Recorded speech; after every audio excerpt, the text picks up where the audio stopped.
Welcome to 360 Tamil. இன்னைக்கு இந்த வீடியோல நம்ம எந்த படத்தோட எக்ஸ்பிளனேஷன் பத்தி பார்க்க போறோம்னா, தெலுங்குல இப்ப ரீசெண்டா வெளியே இருக்க வைஃப் ஆஃப் அன்வேஷ் அப்படின்ற படத்தை பத்தி தான் பார்க்க போறோம். இது ஒரு பக்காவான கிரைம் த்ரில்லர் படம்னு சொல்லலாம். ஸ்டார்டிங்ல இருந்து எண்டிங் வரைக்கும் இன்ட்ரெஸ்டிங்கா கொண்டு போயிருப்பாங்க. முதல்ல இந்த படத்தோட பிளாட்டை பத்தி சொல்றேன். ஒரு நபர் ஒரு போலீஸை பார்க்கிறதுக்காக வராரு. என்ன சொல்றாருன்னா, என் ஒய்ஃபும் கள்ளக்காதலனும் சேர்ந்த மாதிரி என்ன கொலை பண்றதுக்கு திட்டம் போட்டுட்டு இருக்காங்க. என் ஒய்ஃபு கிட்ட இருந்தும் கள்ளக்காதலன் கிட்ட இருந்தும் என்ன காப்பாத்துங்க அப்படின்ற மாதிரிலாம் கெஞ்சி கேட்கிறாரு. என்னதான் உன் கதைன்ற மாதிரி போலீஸ் இவர்கிட்ட பேசி விஷயத்தெல்லாம் வாங்குறாரு. அதுக்கப்புறம் இந்த கதையில என்ன மாதிரியான ட்விஸ்ட் அண்ட் டர்ன்ஸ்லாம் நடக்குதுன்னு சொல்றது தான் மீதி கதையா இருக்கும். உண்மையிலேயே நீங்க எதிர்பார்க்காத நிறைய ட்விஸ்ட் அண்ட் டர்ன்ஸ் இந்த கதையில வச்சிருப்பாங்க. உங்க எல்லாருக்குமே பிடிக்கும்னு நம்புறேன். எக்ஸ்பிளனேஷனுக்குள்ள போறதுக்கு முன்னாடி வீடியோக்கு ஒரு லைக் போடுங்க. இந்த எக்ஸ்பிளனேஷன் பிடிச்சிருந்ததுன்னா ஐப்னு ஒரு ஆப்ஷன் இருக்கும், அதையும் கிளிக் பண்ணி சப்போர்ட் பண்ணுங்க. மேற்கொண்டு பேசி டைம் வேஸ்ட் பண்ணாம நம்ம நேரடியா எக்ஸ்பிளனேஷனுக்குள்ள போயிடலாம். படத்தோட ஸ்டார்டிங் சீனே ஒரு பொண்ணு இறந்து போயிருக்கிறதா காட்டுறாங்க. ஒரு மர்ம நபர் இருக்காருல, டிஸ்போஸ் பண்றதுக்கான ஏற்பாடெல்லாம் பண்ணிட்டு இருக்காரு. அந்த நபரோட ஃபேஸ நமக்கு தெளிவா காட்டல. இப்பதான் ஸ்டார்டிங்ல இருந்து நடந்த விஷயத்தை நமக்கு காட்டுறாங்க. மைதிலி அப்படின்ற ஒரு பொண்ணை காட்டுறாங்க. இந்த பொண்ணால பேச முடியாது. இந்த பொண்ணை பொறுத்த வரைக்கும் ஆசிரமத்துல வளர்ந்தவங்களா இருப்பாங்க. இவங்கள மாதிரி வளர்ந்துட்டு இருக்க பொண்ணுங்களுக்குலாம் இவங்க சப்போர்ட் எல்லாம் பண்ணிட்டு இருக்காங்க. அவங்களுக்கு பாடம் எடுக்கிறது, இந்த மாதிரியான விஷயத்தெல்லாம் பண்ணிட்டு இருக்காங்க. இந்த ஆசிரமத்துக்கு நிறைய பேர் காசெல்லாம் தருவாங்க. அந்த மாதிரி ஒருத்தர் தரதுக்காக வந்திருக்காரு. இவர் பேரு கௌதம் அப்படின்றது. இவர் முத வாட்டியா தரல, இதுக்கு முன்னாடியே நிறைய வாட்டி காசெல்லாம் தந்துட்டு இருந்திருக்காரு. இங்க இருக்க மேடமும் பயங்கரமா இவரை பாராட்டிட்டு இருக்காங்க. உங்களை மாதிரி ஆளுங்களெல்லாம் இப்ப பார்க்கவே முடியல, இப்படி ஹெல்ப் பண்றதுக்கு ரொம்ப நன்றி சார் அப்படின்ற மாதிரி சொல்லிட்டு இருக்காங்க. அப்போ ஒரு பொண்ணும் மைதிலியும் சேர்ந்த மாதிரி இந்த மேடத்துக்கிட்ட பேசுறதுக்காக வந்திருப்பாங்க. வந்த பொண்ணுக்கு கண் பார்வை தெரியாது. ஆனா கௌதம் சார் தானே வந்திருக்காருன்ற மாதிரி கரெக்டா கேட்கிறா. எப்படிமா கண்டுபிடிச்ச அப்படின்ற மாதிரி கௌதம் கேட்கிறாரு. சார் உங்க சென்ட் ஸ்மெல்ல வச்சே நான் கண்டுபிடிச்சிட்டேன் அப்படின்ற மாதிரி இந்த சின்ன பொண்ணு சொல்றா. ஆக்சுவலா இந்த சின்ன பொண்ணுக்கு பக்கத்துல மைதிலி வந்திருக்காங்கல்ல, மைதிலியை பாக்குற இவருக்கு லைட்டா பிடிக்க ஆரம்பிச்சிருது. அந்த பொண்ணையே பார்த்துட்டு இருக்காரு. இப்ப மேடம் கிட்ட அந்த பொண்ணை பத்தி கேட்கிறாரு. சார் பாவம் சார், அந்த பொண்ணால பேச முடியாது. இங்க இருக்க எல்லா பொண்ணுங்களுக்கும் பாடம்லாம் எடுத்துட்டு இருக்கா. அதுக்காக எந்த ஒரு காசும் வாங்குறது இல்ல அப்படின்ற மாதிரிலாம் பெருமையா சொல்லிட்டு இருக்காங்க. இவருக்கு பிடிச்சிருக்குல்ல, அதனால தான் டீட்டெயிலாம் வாங்கிட்டு கிளம்புறாரு. இப்போ ஒரு போலீஸ் ஆபீசரை நமக்கு காட்டுறாங்க. இவரோட சீனியர் கால் பண்ணி ஒரு விஷயத்த சொல்லியிருப்பாரு. அது என்னன்னா, எனக்கு தெரிஞ்ச பையனுக்கு ஒரு பிரச்சனை, என்ன ஏதுன்றத பார்த்து சால்வ் பண்ணுன்ற மாதிரி சொல்லியிருப்பாரு. இன்னைக்காவது ஃப்ரீயா இருக்கலாம் நினைச்சேன், அதுக்குள்ள இந்த ஆளு இப்படி பண்ணிட்டாரு அப்படின்ற மாதிரி இவரும் அசிஸ்டன்ட் கிட்ட புலம்பிட்டு இருக்காரு. அப்பதான் அந்த நபர் இந்த இடத்துக்கு வராரு. அவரோட பேர் தான் அன்வேஷா இருக்கும். இப்ப அன்வேஷ் கிட்ட லைட்டா இந்த இன்ஸ்பெக்டர் கோவப்படுறாரு. ஏயா கம்ப்ளைண்ட் கொடுக்கணும்னா நீயே வரமாட்டியா, உனக்கு தெரிஞ்சவங்க கிட்ட பேசிட்டு தான் வருவியான்ற மாதிரி முதல்ல கோவப்படுறாரு. சரி உன்னை பத்தி சொல்லுன்னு கேட்கிறாரு. இப்ப அன்வேஷம் இவரை பத்தி சொல்றாரு. அன்வேஷ பொறுத்த வரைக்கும் டப்பிங் ஒர்க் எல்லாம் பண்ணிட்டு இருக்காரு. நிறைய வாய்ஸை மாத்தி எல்லாம் பேசுறது இவருக்கு நல்லாவே தெரியும். இத பத்தி சொன்னவரு எனக்கு ஒரு பெரிய பிரச்சனை அப்படின்ற மாதிரி ஆரம்பிக்கிறாரு. அப்படி என்ன பிரச்சனைன்னு கேட்கும் போது, ஒய்ஃபும் கள்ளக்காதலனும் சேர்ந்த மாதிரி என்ன கொலை பண்றதுக்கு திட்டம் போடுறாங்க அப்படின்ற மாதிரி சொல்றாரு. இது ரெண்டு பேரும் சேர்ந்து உன்னை போட்டு தள்ளுறதுக்கு பிளான போடுறாங்களா, அவங்க மகர கட்டிய காட்டு அப்படின்ற மாதிரிலாம் இன்ஸ்பெக்டர் கேட்கிறாரு. இப்ப இவர் இருக்கார்ல, ஒய்ஃப் போட்டோவையும் ராபர்ட் அப்படின்ற அந்த கள்ளக்காதலனோட போட்டோவையும் காட்டுறாரு. சரி என்னதான் கதை, ஸ்டார்டிங்ல இருந்து தெளிவா சொல்லு அப்படின்ற மாதிரி இன்ஸ்பெக்டர் கேட்கிறாரு. அன்வேஷம் இவரோட பிளாஷ்பேக்கை சொல்ல ஆரம்பிக்கிறாரு. ஆக்சுவலா அன்வேஷோட வீட்டுல ஒரு பொண்ணை பார்த்து கட்டி வச்சிருப்பாங்க. அதுதான் இந்த ஒய்ஃபா இருப்பாங்க. இந்த ஒய்ஃபோட பேரு பிரியா அப்படின்றது. ஒரு நாள் நைட்டு இவங்க ரெண்டு பேருமே பிசிக்கல் ரிலேஷன்ஷிப்லாம் வச்சிட்டு இருக்காங்க. கொஞ்ச நேரத்துல இவர் முடிச்சிடுறாரு. இதை பாக்குற ஒய்ஃப் செம்மையா டென்ஷன் ஆயிடுறாங்க. நீ சாட்டிஸ்ஃபை ஆனா போதுமா, என்ன சாட்டிஸ்ஃபை பண்ண மாட்டியா, இவ்வளவு நேரம் தான் உன் கூட ஒன்னா இருக்க முடியும்னா உன்னை நான் கல்யாணமே பண்ணிருக்க மாட்டேன் அப்படின்ற மாதிரி ரொம்ப அசிங்கப்பத்திர மாதிரிலாம் பேசிட்டு இருக்காங்க. இங்க எதுக்காக படுக்கிற, வெளியே போய் படு அப்படின்ற மாதிரிலாம் ஹஸ்பண்ட திட்டிட்டு இருக்காங்க. இதை தாண்டியும் பிரியா நிறைய விஷயங்கள் பண்ணிருப்பாங்க. பிரியா எப்ப பாரு ஸ்மோக் பண்றது, சரக்கடிக்கிறது, இந்த மாதிரி விஷயத்தை தான் பண்ணிட்டு இருப்பாங்க. அவங்க சமைச்சு வச்சதை இவர் சாப்பிட்டுட்டு இருக்காரு. சுத்தமா உப்பு காரம் இல்லன்றது இவருக்கு தெரிய வருது. உப்பு வேணும்ன்ற மாதிரி கேட்கிறாரு. அவங்க உப்பு மொத்தத்தையும் கொட்டிடுறாங்க. என்ன முழுசா உன்னால சாட்டிஸ்ஃபை பண்ண முடியல, உனக்கெல்லாம் சாப்பாடு கேக்குதா அப்படின்ற மாதிரி ரொம்ப அசிங்கப்பத்திர மாதிரிலாம் பேசிட்டு இருக்காங்க. இதை கேட்டுட்டு இருக்க இன்ஸ்பெக்டரே இந்த இடத்துல கவலைப்படுறாரு. வேற ஒரு நாள் அன்வேஷ் இருக்கார்ல, வேலையை முடிச்சுட்டு கொஞ்சம் சீக்கிரமா வந்துடுறாரு. இதை பாக்குற ஒய்ஃப் பதட்டப்படுறாங்க, சமாளிக்கிற மாதிரிலாம் பேசுறாங்க. இவர் அனுப்புறதுக்கு ட்ரை பண்ணிட்டு இருக்காங்க. அப்பதான் ரூம்குள்ள இருந்து ராபர்ட் அப்படின்னு பக்கத்து வீட்டுல இருக்க பையன் வந்திருக்கான். அவனுமே சிச்சுவேஷனை புரிஞ்சுக்கிட்டு சமாளிக்க ஆரம்பிக்கிறான். அது என்னன்னா, நீங்க சொன்ன மாதிரியே நான் ஷெல்ஃபை செட் பண்ணிட்டேன், வேற என்னைக்காவது பாப்போன்ற மாதிரி இங்க இருந்து கிளம்பி போயிடுறான். சோ இதெல்லாம் கவனிக்கிறவருக்கு தப்பா படுது. நம்ம இல்லாத சமயம் ஒய்ஃபை தப்பு பண்ணிட்டாலான்ற மாதிரி யோசிக்கிறாரு. நான் இல்லாத சமயம் எதுக்காக இந்த மாதிரி வயசு பசங்களை எல்லாம் வீட்டுக்குள்ள அலோவ் பண்றேன் அப்படின்ற மாதிரி கேட்கிறாரு. அதுக்கு பிரியா இருக்காங்கல்ல, அப்ப நீங்க என்ன சந்தேகப்படுறீங்களா, இந்த மாதிரி சந்தேகப்படுற ஒருத்தர் கிட்ட வாழ்றதை நினைச்சாலே எனக்கு கஷ்டமா இருக்குன்ற மாதிரிலாம் இவங்க போய் சரக்கடிச்சிட்டு இருக்காங்க. ஒய்ஃபை தேவையில்லாம சந்தேகப்பட்டுட்டோம் போல அப்படின்ற மாதிரி அன்வேஷும் இந்த இடத்துல ஃபீல்லாம் பண்ணிட்டு இருக்காரு. சோ அன்வேஷ் இருக்காரு பாத்தீங்களா, ஒய்ஃபை சர்ப்ரைஸ் பண்ணணும்னு நினைக்கிறாரு. ஏன்னா இவங்களுக்கு கல்யாணம் ஆகி 1 வருஷம் ஆக போகுது. ஒய்ஃபை சர்ப்ரைஸ் பண்றதுக்காக இவர் ஒரு மோதிரத்தை எல்லாம் வாங்கிட்டு மறைஞ்ச மாதிரி இருக்காரு. ஒய்ஃப் வந்தோன்னா தரலாம்னு நினைக்கிறாரு. ஆனா ஒய்ஃப் தனியா வராம அந்த ராபர்ட் கூட சேர்ந்த மாதிரி தான் வந்திருக்காங்க. 2 பேருமே பெட்ல ஒண்ணு மண்ணா இருந்துட்டு இருக்காங்க. இத பாக்குறவரு பயங்கரமா ஃபீல் பண்ணிட்டாரு. இவங்க கிட்ட காட்டிக்காம வெளியே போய் நிக்கிறாரு. கொஞ்ச நேரம் கழிச்சு தான் ஹஸ்பண்ட் வந்திருக்கிறதை இவங்க கவனிக்கிறாங்க. இப்ப ஹஸ்பண்ட் கிட்ட என்னாச்சு, ஏன் ஒரு மாதிரி இருக்கீங்கன்னு கேக்குறாங்க. அதெல்லாம் ஒண்ணு இல்ல அப்படின்ற மாதிரி இவரும் காட்டிக்க மாட்டாரு. இவர் இந்த மாதிரி சோகமா போறது லைட்டா இவங்களுக்கு சந்தேகத்தை வர வைக்குது. இப்பதான் அந்த இடத்துல ஒரு பாக்ஸ் இருக்கிறதை இவங்க கண்டுபிடிக்கிறாங்க. ஹஸ்பண்ட் நமக்காக கிஃப்ட வாங்கிட்டு வந்திருக்காரு, அப்ப நடந்த விஷயத்தெல்லாம் கவனிச்சிருப்பாரு போல அப்படின்ற மாதிரிலாம் இவங்களுக்கு தோணுது. இவங்க உடனே என்ன பண்றாங்கன்னா ராபர்ட்டுக்கு கால் பண்ணி பேசுறாங்க. என் ஹஸ்பண்டுக்கு இந்த விஷயம் தெரிஞ்சிருச்சு, அவன் ஏதாவது பண்றதுக்கு முன்னாடி நம்ம ஏதாவது பண்ணிடணும், பேசாம சாப்பாடுல அவனுக்கு விஷத்தை கலந்து தந்துடுறேன், அவனை சாவடிச்சிடலாம் அப்படின்ற மாதிரி சொல்றாங்க. பண்ணுன்ற மாதிரி ராபர்ட் சொல்லிடுறான். இதெல்லாம் இவரும் கவனிக்கிறாரு. இப்ப இவங்க பிளான் போட்ட மாதிரியே சாப்பாடுல எதையோ கலந்து வச்சிடுறாங்க. எதுவுமே தெரியாத மாதிரி அவர்கிட்ட சாப்பிட வாங்கன்ற மாதிரிலாம் கூப்பிட்டு வராங்க. ஆனா இவர் தான் அவங்க பண்ண விஷயத்த கவனிச்சிட்டார்ல, சாப்பாடை மட்டும் வாயில வச்சிடக்கூடாதுன்னு நினைக்கிறாரு. எனக்கு இன்னைக்கு வயிறு ஃபுல்லா இருக்கு, எனக்கு சாப்பாடு வேணான்ற மாதிரி சொல்லிட்டாரு. கொஞ்சமாவது சாப்பிடுங்கன்ற மாதிரி வற்புறுத்தி சாப்பிட வைக்கலாம்னு நினைக்கிறாங்க. ஆனா இவர் வேணான்னு சொல்லி அந்த இடத்துல இருந்து தப்பிச்சிருப்பாரு. ஒய்ஃபும் கள்ள காதலனும் பிளான் போட்டு எப்பனாலும் இவரை கொல்ல வாய்ப்பு இருக்குல்ல, அதனால தான் இன்ஸ்பெக்டர் கிட்ட பேசுறதுக்காக வந்திருக்காரு. கவலைப்படாத, என் சைட்ல என்ன பண்ண முடியும் நான் பாக்குறேன்ற மாதிரி இன்ஸ்பெக்டர் சொல்லிட்டாரு. சரி சார், நான் கிளம்புறேன்னு அன்வேஷ் கிளம்ப பார்க்கும்போது அசிஸ்டன்ட் இருக்கார்ல, நீ நிறைய வாய்ஸ் பேசுவல்ல, பேசி காட்டு அப்படின்ற மாதிரி கேக்குறாரு. யோ, இந்த கஷ்டத்துல இருக்கும் போது இவனை பேச சொல்றியே, அறிவு இருக்கான்ற மாதிரி இன்ஸ்பெக்டர் திட்டுறாரு. இல்ல சார், நான் பேசி காமிச்சிட்டே போறேன்ற மாதிரி இவரும் 2-3 வாய்ஸ் பேசி காமிச்சிட்டு கிளம்புறாரு. ஸ்டார்டிங் கௌதம்னு ஒருத்தரை காமிச்சாங்கல்ல, இப்ப அவர் ஒரு கஃபேல உட்காந்துட்டு இருக்காரு. அந்த கஃபேல மைதிலியும் அந்த சின்ன பொண்ணும் வந்திருக்காங்க. ஆக்சுவலா இவங்க ஒரு ஈவென்ட் பண்ண போறாங்க, அதுக்காக காசு தான் வாங்கிட்டு இருக்காங்க போல. அப்படி வாங்குறதுக்காக வந்தவங்கள இவரும் மீட் பண்ணி பேசுறாரு. இவர் சைடுல இருந்து நிறைய காசெல்லாம் தந்துட்டு இருக்காரு. அந்த சின்ன பொண்ணுமே நிறைய காசு தந்ததுக்காக நன்றிலாம் சொல்லிட்டாங்க. இவ்வளவு காசு தந்திருக்கேன், என் கூட சேர்ந்து காஃபி குடிக்க மாட்டீங்களா அப்படின்ற மாதிரி மைதிலியை பார்த்து கேட்கிறாரு. மைதிலியால பேச முடியாதுல்ல, எனக்கு அந்த இடத்துல வேலை இருக்கு, நான் உடனே கிளம்பணும், நான் கிளம்புறேன்ற மாதிரி சைன் லாங்குவேஜ்லயே சொல்லிட்டு கிளம்புறாங்க. இப்ப இன்ஸ்பெக்டர் இருக்காரு பாத்தீங்களா, அந்த பிரியாக்கு கால் பண்ணி பேசலான்ற மாதிரி யோசிக்கிறாரு. ஏற்கனவே ஹஸ்பண்ட் நம்பர் தந்துட்டு போயிருப்பாரு. இப்ப இவருமே பிரியா நம்பருக்கு கால் பண்ணிட்டாரு. அந்த பிரியா புக் தான் படிச்சிட்டு இருக்காங்க. இவர்கிட்ட இருந்து கால் வந்தோன்னு அட்டன் பண்ணி பேச ஆரம்பிக்கிறாங்க. இவர் ரொம்ப கோவமா தான் பேசுறாரு. உன் ஹஸ்பண்டை இப்படி டார்ச்சர் பண்றியே, நீ எல்லாம் பொண்ணுதானா அப்படின்ற மாதிரி கேக்குறாரு. எது, நான் என்னோட ஹஸ்பண்டை டார்ச்சர் பண்ணனா, என்ன சார் பேசிட்டு இருக்கீங்க, அவர் தான் சொல்ல போனா என்ன தினம் டார்ச்சர் பண்ணிட்டு இருக்காரு அப்படின்ற மாதிரி பிரியா சொல்றாங்க. என்ன சொல்ற அப்படின்ற மாதிரி இவர் ஆச்சரியப்பட்டு இருக்காரு. ஆமா சார், கல்யாணம் பண்ணதுல இருந்து என்ன டார்ச்சர் தான் பண்ணிட்டு இருக்காருன்ற மாதிரி சொல்ல ஆரம்பிக்கிறாங்க. அந்த அன்வேஷ் சொன்ன கதை வேற மாதிரி இருந்ததுல, இவங்க வேற மாதிரி சொல்றாங்க. ஆக்சுவலா அன்வேஷ் பெட்ல ரொம்ப மோசமா இவங்க கிட்ட நடந்துக்கிறாரு, வலிக்குது நிறுத்துங்கன்ற மாதிரிலாம் சொல்றாங்க. அப்ப கூட ரொம்ப மோசமாலாம் நடந்து இவங்களை டார்ச்சர் பண்ணிட்டு இருக்காரு. இதை கேட்கிற போலீஸ் இன்ஸ்பெக்டர் ஷாக் ஆகுறாரு. அவன் தான் இந்த விஷயத்தெல்லாம் பண்ணிருக்கானான்ற மாதிரி யோசிச்சுட்டு இருக்காரு. மேற்கொண்டு அவன் டார்ச்சர் பண்ணதை பத்திலாம் அவங்க சொல்றாங்க. அது என்னன்னா, அவன் வேலைக்கு கிளம்பும் போது இவங்களுக்கு பேம்பர்ஸை போட்டு விட்டுறான். நான் வர வரைக்கும் இந்த பேம்பர்ஸை நீ கழட்டவே கூடாதுன்ற மாதிரி சொல்றான். வீட்டு கதவை திறக்கவே கூடாது, வெளியே போக கூடாது, யார்கிட்டயும் பேசக்கூடாது, இதை தாண்டி யார்கிட்டயாவது பேசுறது மட்டும் எனக்கு தெரிஞ்சது நீ செத்து அப்படின்ற மாதிரிலாம் மிரட்டிட்டு இருக்கான். அப்படிலாம் நான் பண்ண மாட்டேன்ற மாதிரி இவங்களும் ஹஸ்பண்ட் அனுப்பி வச்சிடுறாங்க. இந்த மாதிரி அடிச்சு வச்சு டார்ச்சர் பண்றான்ல, இதை நினைச்சு பயங்கரமா ஃபீல்லாம் பண்றாங்க. வெஜிடபிள் ஒரு நபர் ஃபர்ஸ்ட் போயிருப்பாரு. இப்ப செக்யூரிட்டி இருக்கார்ல, மேடம் வெஜிடபிள் இங்கேயே இருக்கு, எடுக்கலையான்ற மாதிரி கேட்கறாரு. இவங்களுமே எடுக்கிறதுக்காக கதவை திறக்கிறாங்க. நீங்க கிளம்புங்க, நான் எடுத்துக்கிறேன்ற மாதிரிலாம் செக்யூரிட்டி கிட்ட சொல்றாங்க. ஆனா அவர் அங்கேயே நின்னுட்டு இருக்காரு. அப்பன்னு பார்த்தா ஹஸ்பண்ட் வந்துடுறாரு. என்ன நடக்குது அப்படின்ற மாதிரி முறைச்சு பாக்குறாரு. இல்லங்க, காய்கறியை எடுக்க சொல்லி சொன்னாருன்ற மாதிரிலாம் இவங்க சொல்றாங்க. ஆனா இவரு நம்ப மாட்டாரு. என்னடி, அவன் கூட உனக்கு பழக்கம் இருக்கான்ற மாதிரிலாம் ரொம்ப மோசமா பேசிட்டு இருக்காரு. ஒய்ஃப் அடிச்சு இந்த இடத்துல டார்ச்சர்லாம் பண்ணிட்டு இருக்காரு. இந்த வீட்ல ஒரு சின்ன மீன் இருக்கும். இவங்களுமே மீன் கிட்ட தான் இவங்களோட கஷ்டத்தெல்லாம் சொல்லி ஃபீல் பண்ணிட்டு இருக்காங்க. அடிச்ச ஹஸ்பண்டே இப்ப சமாதானம்லாம் படுத்திட்டு இருக்காரு. ரொம்ப அடிச்சிட்டல, நீ வந்து சாப்பிடுன்ற மாதிரி இவங்களுக்கு சாப்பாடெல்லாம் பரிமாறிட்டு இருக்காரு. மீனை தான் வச்சிருப்பாரு.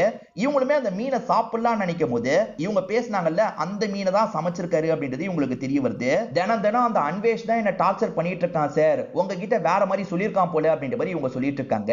இது எல்லாத்தையும் கேட்டுட்டு இருக்க இன்ஸ்பெக்டர் இருக்கார்ல, அவன் அந்த நெய்பர் ஏதோ பண்ணதா சொன்னானே, அந்த நெய்பருக்கும் உனக்கும் என்ன சம்பந்தம் அப்படின்ற மாதிரிலாம் இவர் கேட்கிறாரு. அதுவா சார், அந்த விஷயத்த சொல்றேன்ற மாதிரி இவங்க சொல்ல ஆரம்பிக்கிறாங்க. இவங்களுமே இவங்களோட லெட்டர் எல்லாத்தையும் எடுத்துட்டு வீட்டுக்குள்ள வந்துட்டு இருக்காங்க. ஆக்சுவலா அவன் லெட்டரையும் தெரியாம இவங்க எடுத்துட்டு வந்திருப்பாங்க. அந்த ராபர்ட்டுமே என் லெட்டரை தெரியாம எடுத்துட்டு வந்துட்டீங்க அப்படின்ற மாதிரி இவங்க கிட்ட பேசுறதுக்காக வரான். இவங்களுமே லெட்டரை தந்துட்டு சீக்கிரமா இங்க இருந்து கிளம்புன்ற மாதிரி சொல்றாங்க. அப்பன்னு பார்த்து இவங்களுக்கு மயக்கம் வந்துருது. பொத்துன்னு கீழே விழுந்துடுறாங்க. அந்த ராபர்ட்டும் என்னாச்சு ஏதாச்சுன்ற மாதிரி தண்ணி எல்லாம் ஊத்தி எழுப்பிட்டு இருக்காரு. மேலெல்லாம் டச் பண்ணிட்டு இருக்காரு. இவங்களுமே இவரை பார்த்தோன்னா பயந்து விலகுறாங்க. என் ஹஸ்பண்ட் பார்த்துட்டா பிரச்சனை, முதல்ல இங்க இருந்து கிளம்புன்ற மாதிரிலாம் சொல்லிட்டு இருக்காங்க. அப்பன்னு பார்த்தா ஹஸ்பண்ட் வர மாதிரி சவுண்ட் கேக்குது. ஒளிஞ்சுக்கோ ஒளிஞ்சுக்கோன்னு சொல்றாங்க. இந்த ராபர்ட் வேகமா போய் ஒளிஞ்சுக்கிறாரு. இப்ப ஹஸ்பண்ட் வராரு. வந்தவர் எப்பவுமே போல இவங்க கிட்ட ரொம்ப மோசமா நடந்துட்டு இருக்காரு. இது எல்லாத்தையும் அந்த ராபர்ட் கவனிச்சிட்டு இருக்கான். இந்த ஹஸ்பண்ட் பயங்கரமா டார்ச்சர் பண்ணுவாரு போல, அதனால தான் பயந்துருக்காங்க போல. சைலண்டா நம்ம கிளம்பிடலாம் அப்படின்ற மாதிரி இவனுமே கண்ணில் படாம கிளம்புறதுக்கு பாக்குறான். அப்படி கிளம்பிட்டு இருக்கும் போது கரெக்டா இந்த அன்வேஷா அவன் கிளம்பிட்டு இருக்கிறத கவனிச்சிடுறாரு. நீ யாருன்ற மாதிரிலாம் கேட்கிறாரு. சார், லெட்டரை தெரியாம மேடம் எடுத்துட்டு வந்துட்டாங்க, அதை வாங்குறதுக்காக தான் வந்தேன்ற மாதிரி சமாளிச்சுட்டு இங்க இருந்து கிளம்பிடுறான். ஆனா ஹஸ்பண்ட் இருக்கார்ல, எவ்வளவு நாளா இது நடந்துட்டு இருக்குன்ற மாதிரி ஒய்ஃபை பார்த்து முறைக்கிறாரு. ஒய்ஃபை மேற்கொண்டு டார்ச்சர்லாம் பண்ண ஆரம்பிக்கிறாரு. கயர்லாம் வச்சு கட்டி போட்டு ஒய்ஃபை டார்ச்சர் பண்ணிட்டு இருக்காரு. தயவு செஞ்சு இந்த மனுஷன் கிட்ட இருந்து என்ன காப்பாத்துங்கன்ற மாதிரி அவங்க கெஞ்சி கேக்குறாங்க. இப்ப வேற ஒரு கேஸ் ஹேண்டில் பண்ணிட்டு இருக்கேன், அந்த கேஸ் முடியட்டோமா, உனக்கான ஹெல்ப் நான் கண்டிப்பா பண்றேன்ற மாதிரி இன்ஸ்பெக்டருமே சொல்லிட்டாரு. இப்ப அப்படியே கட் பண்ணி கௌதம் நமக்கு காட்டுறாங்க. கௌதம் இருக்கார்ல, ஒரு எஸ்கார்ட் பொண்ணு கூட ஒன்னா இருக்கிறதுக்காக வந்திருக்காரு. இந்த பொண்ணோட பேரு மாயா அப்படின்றது. இந்த பொண்ணுமே சிரிச்சுலாம் பேசிட்டு இருக்காங்க. ஒன்னா இருக்க ஆரம்பிக்கலாம்னு சொல்றாங்க. இல்ல இல்ல, ஒன்னா இருக்கிறதுக்காக நான் உன்னை கூப்பிடல, உன்கிட்ட பேசணும்னு நினைச்சேன், அதுக்காக தான் கூப்பிட்டேன்ற மாதிரி சொல்லிட்டாரு. இந்த பொண்ணு கிட்ட ரொம்ப நல்ல விதமா பேசிட்டு இருக்காரு. நம்ம சுத்தி பார்க்கலான்ற மாதிரி வெளியெல்லாம் கூட்டு போயிட்டு இருக்காரு. இதுக்கு முன்னாடி யாருமே இப்படி பண்ணது இல்லைன்ற மாதிரி அந்த பொண்ணு சொல்லிட்டு இருக்காங்க. சரி, டைம் முடிஞ்சிருச்சு, நான் கிளம்பணும் அப்படின்ற மாதிரி சொல்றாங்க. ஆனா இவர் இருக்காரு பாத்தீங்களா, இன்னும் கொஞ்ச நேரத்துக்கு இவங்களை புக் பண்ணிடுறாரு. நிறைய செலவு பண்ணி தான் புக் பண்ணிருப்பாரு. எதுக்காக இந்த மாதிரிலாம் பண்றீங்கன்னு கேக்குறாங்க. ஏன்னா உன்னை எனக்கு பிடிச்சிருக்குன்னு சொல்றாரு. இப்ப இன்ஸ்பெக்டர் ராபர்ட்டுக்கு கால் பண்ணி பேசுறாரு. அந்த அன்வேஷோட கேஸ் விஷயமா தான் உங்ககிட்ட பேசிட்டு இருக்கேன்னு சொல்றாரு. சார், அந்த அன்வேஷ் சரியான சைக்கோன்ற மாதிரிலாம் திட்டிட்டு இருக்கான். இப்பதான் ஒய்ஃப் கிட்ட பேசினேன், ஒய்ஃபும் பாவம், அதை தான் சொன்னான்ற மாதிரி இன்ஸ்பெக்டர் சொல்றாரு. சார், அவளா சார் பாவம், அவளும் ஒரு சைக்கோ தான் அப்படின்ற மாதிரி சொல்றான். இந்த ராபர்ட்டை பொறுத்த வரைக்கும் ரெண்டு பேருமே ரொம்ப மோசமானவங்க அப்படின்ற மாதிரி சொல்றான்ல. இதை கேட்கிறவரு ஷாக் ஆகுறாரு. இங்கதான் படத்தோட இன்டர்மிஷனை போடுறாங்க. இப்ப இவன் இருக்கான்ல, அவங்க ரெண்டு பேர் சம்பந்தப்பட்ட ஒரு பிளாஷ்பேக்க சொல்றான். ஆக்சுவலா அவங்க ரெண்டு பேருமே வந்து வீட்ல ஒரு பார்ட்டி பண்ண போறோம், நீங்க வரணும்ன்ற மாதிரி இன்வைட் பண்ணிருப்பாங்க. இவரும் இவரோட கேர்ள் ஃப்ரெண்டும் கலந்துக்கிற மாதிரி பிளான் இருக்கும். ரெண்டு பேருமே சேர்ந்த மாதிரி அந்த இடத்துல கேக்லாம் வெட்டுறதுக்காக வந்துடுறாங்க. அந்த பார்ட்டி நல்லபடியா முடிஞ்சிருது. அவங்க ரெண்டு பேருமே கிளம்பலாம்னு நினைக்கிறாங்க. அப்ப இந்த அன்வேஷும் ஒய்ஃபும் சேர்ந்த மாதிரி என்ன சொல்றாங்கன்னா, இப்ப எதுக்காக உங்க வீட்டுக்கு கிளம்புறீங்க, இங்கேயே இன்னைக்கு நைட்டு ரெஸ்ட் எடுத்துக்கோங்க அப்படின்ற மாதிரி சொல்றாங்க. சரி ஓகேன்ற மாதிரி இவங்களுமே இவங்களுக்கு ஒதுக்குன ரூம்க்கு வந்துடுறாங்க. ரெண்டு பேருமே சின்ன ஜெருசுங்கல்ல, ஒண்ணு மண்ணா இருக்கலான்ற மாதிரி ஒண்ணு மண்ணா இருந்திருப்பாங்க. லேட் நைட் கதவை தட்டி பிரியாவும் வெளியே வாங்கன்னு சொல்லியிருப்பாங்க. வெளியே வந்த அவருமே என்னாச்சு ஏதாச்சுன்ற மாதிரிலாம் கேட்டுட்டு இருக்காரு. அப்ப பிரியா இருக்காங்கல்ல, இந்த வீடியோவை பாருங்கன்னு சொல்றாங்க. இவர் பார்த்து ஷாக் ஆயிடுறாரு. ஆக்சுவலா இவர் லவ்வர் கூட ஒண்ணு மண்ணா இருந்தாரு பாத்தீங்களா, அதுதான் கேப்சர் பண்ணி வச்சிருக்காங்க. இந்த வீடியோவை நெட்ல லீக் பண்ணவான்ற மாதிரி கேக்குறாங்க. என்னங்க இப்படிலாம் பேசிட்டு இருக்கீங்க, தயவு செஞ்சு விட்டுருங்க அப்படின்ற மாதிரிலாம் இவர் கேட்கிறாரு. சரி, இதை லீக் பண்ண மாட்டேன், அதுக்காக நீ என் கூட ஒன்னா இருக்கணும் அப்படின்ற மாதிரிலாம் அப்ரோச் பண்றாங்க. ஒரு ஸ்டேஜ்ல இவனும் ஒன்னா இருந்தா தான் விடுவாங்கன்றதுக்காக இவங்க கூட ஒண்ணு மண்ணா இருந்துட்டு இருக்கான். அப்படி ஒண்ணு மண்ணா இருந்துட்டு இருக்கும் போது கரெக்டா அன்வேஷ் இந்த இடத்துக்கு வந்துடுறாரு. கன்னோட இவங்க ரெண்டு பேரையும் பிடிச்சிடுறாரு. இவங்க ரெண்டு பேருமே செம்மையா பயப்படுறாங்க. என்னோட கோபம் குறையணும்னு வச்சுக்கோயேன், நீ ஏன் கூடயும் ஒன்னா இருக்கணும்ன்ற மாதிரி அன்வேஷ் சொல்றான். அதாவது மூணு பேருமே ஒன்னா இருக்கிறதுக்காக அவன் சொல்லிட்டு இருக்கான். இதை கேட்கிற இந்த ராபர்ட் ரொம்ப பயப்படுறாரு. வேற வழி இல்லாம ஏத்திருப்பாரு. எது ஏத்துக்கிட்டியா அப்படின்ற மாதிரி இன்ஸ்பெக்டர் ஆச்சரியப்பட்டு இருக்காரு. இவங்க மூணு பேருமே ஒண்ணு மண்ணா இருந்து முடிச்சிடுறாங்க.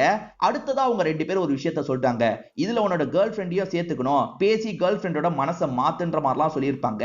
என்னோட கேர்ள் ஃப்ரெண்ட் மனசெல்லாம் என்னால மாத்த முடியாது சார், நான் இந்த மாதிரி அவங்க கிட்ட மாட்டிட்டு இருக்கேன், நீங்க தான் ஹெல்ப் பண்ணணும் சார், அவங்க ரெண்டு பேரையும் சீக்கிரம் ஏதாவது பண்ணி இந்த பிரச்சனையில இருந்து என்ன காப்பாத்துங்க அப்படின்ற மாதிரி ராபர்ட் கெஞ்சிட்டு இருக்கான். கவலைப்படாத, நான் வேற ஒரு கேஸ்ல கொஞ்சம் பிஸியா இருக்கேன், அதை முடிச்சுட்டு என்ன ஏதுன்றத பாக்குறேன் அப்படின்ற மாதிரிலாம் சொல்லிட்டு இருக்காரு. இப்ப மாயா கூட கௌதமும் டைம் ஸ்பெண்ட் பண்ணிட்டு இருக்காரு. மாயா கிட்ட என்ன பிடிக்கும் அதெல்லாம் கேட்டுட்டு இருக்காரு. அப்படி கேட்டுட்டு இருக்கவரு ஒரு ஸ்டேஜ்ல நம்ம ரெண்டு பேர் கல்யாணம் பண்ணிக்கிட்டா என்னன்ற மாதிரி கேக்குறாரு. இல்ல, என்னால அது மட்டும் முடியாதுன்ற மாதிரிலாம் இவங்க சொல்றாங்க. அதை கேட்டோன்னே இவரோட முகம் டோட்டலா மாறிடுது. கொஞ்சம் சோகமா மாறிடுறாரு. இவர் சோகமா மாறிட்டதை அவங்க கவனிக்கிறாங்கல்ல, அவங்களுக்குமே கொஞ்சம் கஷ்டமா போயிருது. பக்கத்துல உட்காந்து இவருக்கு ஆறுதல்லாம் சொல்லிட்டு இருக்காங்க. உன்னை எனக்கு பிடிச்சிருக்கு, நீ சொல்ற மாதிரி நம்ம 2 பேர் கல்யாணம் கூட பண்ணிக்கலாம்ன்ற மாதிரி சொல்லிட்டாங்க. அப்படியே 2 பேருமே இந்த இடத்துல கிஸ்லாம் பண்றாங்க, பிசிக்கல் ரிலேஷன்ஷிப்பும் வச்சுக்கிறாங்க. எரிஞ்ச நிலைமையில ஒரு பொண்ணோட பாடி கிடைச்சிருக்கு. இன்ஸ்பெக்டர் தான் இந்த கேஸை ஹேண்டில் பண்றாரு. ஆக்சுவலா இதுக்கு முன்னாடியே 2-3 பொண்ணுங்களோட பாடி கிடைச்சிருக்கும். சீரியல் கில்லர் தான் இந்த வேலையை பண்ணிட்டு இருக்கான் போல அப்படின்ற மாதிரி இவர் இந்த கேஸை விசாரணை பண்ணிட்டு இருக்காரு. வேற ஒரு கேஸ் ஹேண்டில் பண்றேன்னு சொன்னார்ல, அது இந்த கேஸா தான் இருக்கும்.